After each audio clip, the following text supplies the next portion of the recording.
I'm going to dump that old hag in the mountains, my son-in-law whispered in my ear during the funeral of my husband, the company CEO.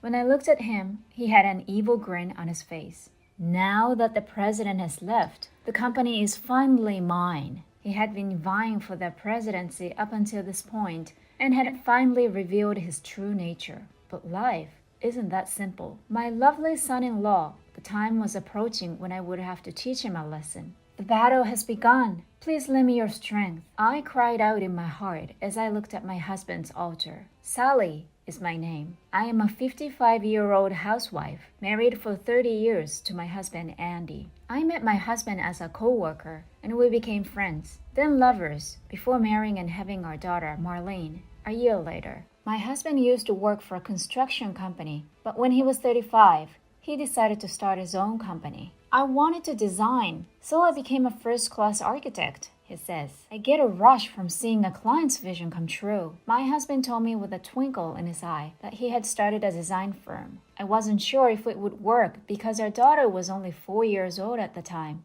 But we were a team, and I was determined to support my husband. I decided to stand by my husband. Let us collaborate.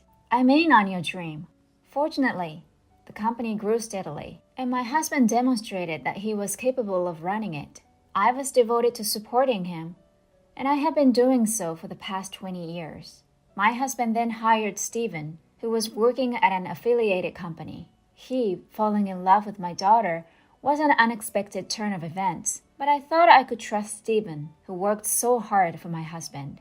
In retrospect, this was a mistake. Stephen, my son-in-law, agreed with my husband's point of view and obediently supported my husband's as a company executive. My daughter, on the other hand, felt uneasy about his excessive words, possibly because of his excessive zeal for his work. Hey, Mom, sometimes I worry about something these days. What? Maybe it's because he's been drinking, but Stephen said, I wish that old man would just screw himself. I can increase the profitability of this company. What a horrible thing to say. That's awful. They say that when you're drunk, your true feelings come out. But I doubt he'd ever betray your father.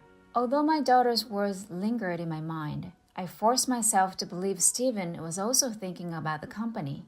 We had no way of knowing what his true intentions were at the time. A year ago, seemingly out of nowhere, something happened.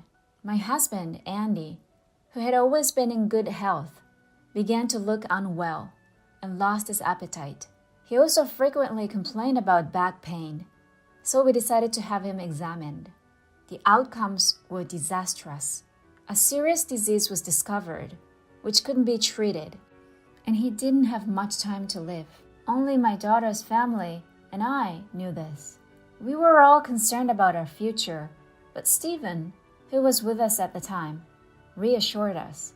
I hope Andy gets better. The company will be fine. You can leave everything to me with confidence. Stephen's words were oddly assuring. Although I assume these words were meant to reassure us, the triumphant look on his face filled me with unease. Stephen's attitudes gradually got worse from there. According to one of my husband's longtime subordinates, he had started speaking down to those around him, and other employees were having a bad time. Some of them left the company because they couldn't stand Stephen's outbursts, and others lost motivation to work.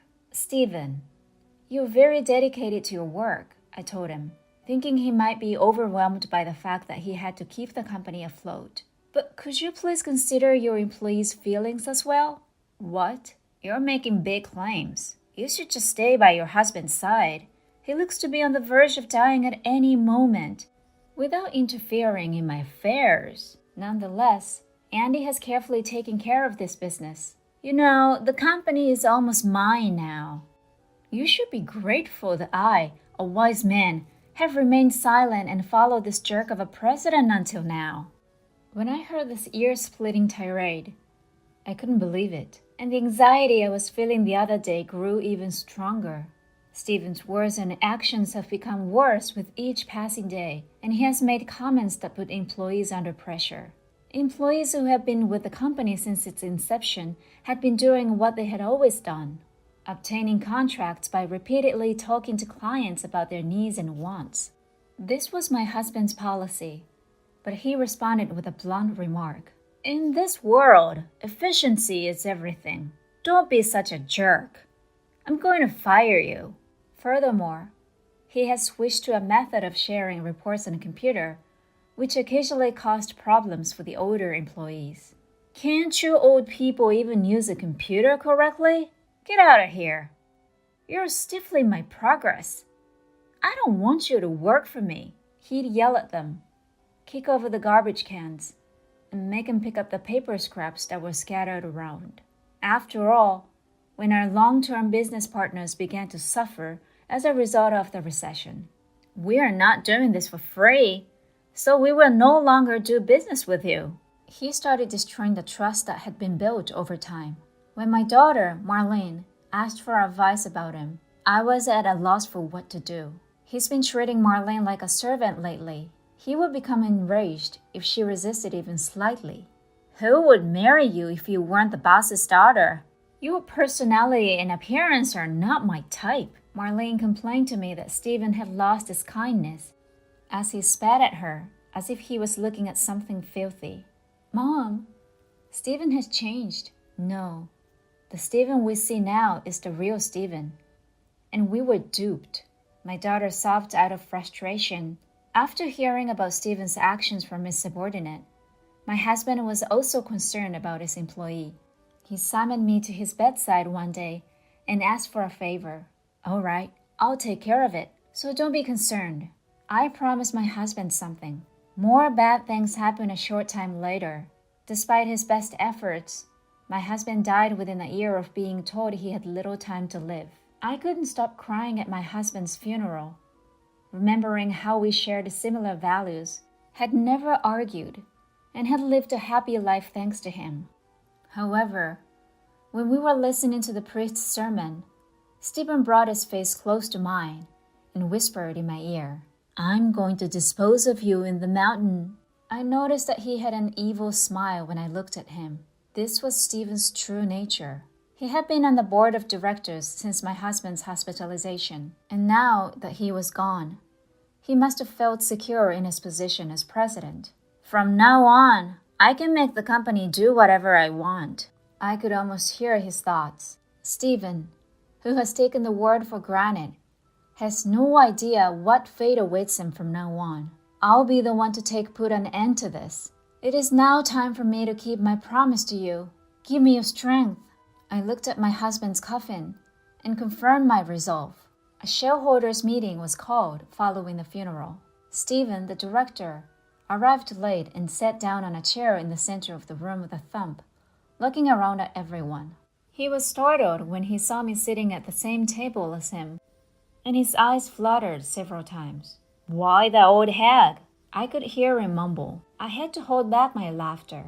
The next item on the agenda is the removal of Stephen from the board of directors, the moderator said. My son-in-law, who had not heard anything, became terrified. Hey, wait a minute. What are you on about? I didn't hear what you were saying. He tried to stand up so quickly that he almost fell off his chair. And everyone in the room laughed at Stephen's misfortune. In fact, my husband gave me a majority stake in his company several years ago. Whoever owns the most shares has a strong influence over a company. I had exercised that right by requesting that the board of directors call a shareholders meeting. Stephen was aware of the shareholders meeting, but he had no idea it was to discuss this dismissal.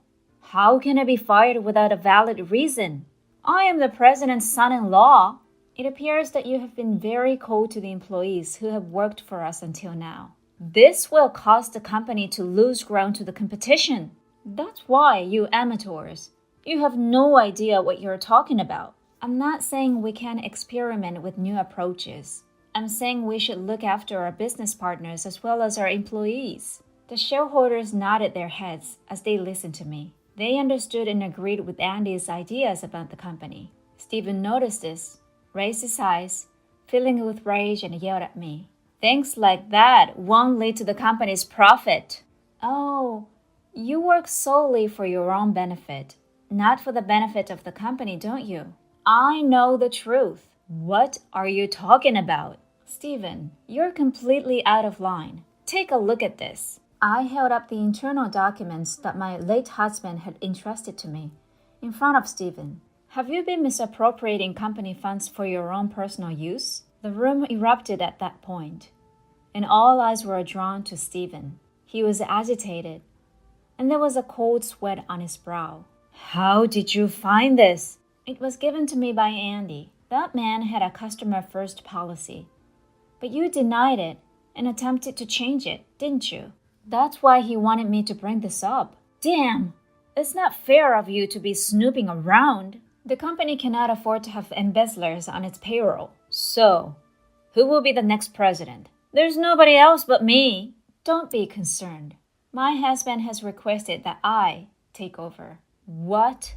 What nonsense are you on about? A novice hag cannot run a business. It's no surprise Stephen said that, because he knows nothing about me. Because the company was still small, it was customary for the company's executives to meet in a home conference room. At these meetings, I always sat next to my husband, the company's president, and voiced my opinions. My husband trusted me because I knew everything about the company's inner workings, even though I didn't let anyone know. However, I had always been in the know, and when my husband transferred the majority shares to me, I assumed that I would eventually pass them to our son-in-law.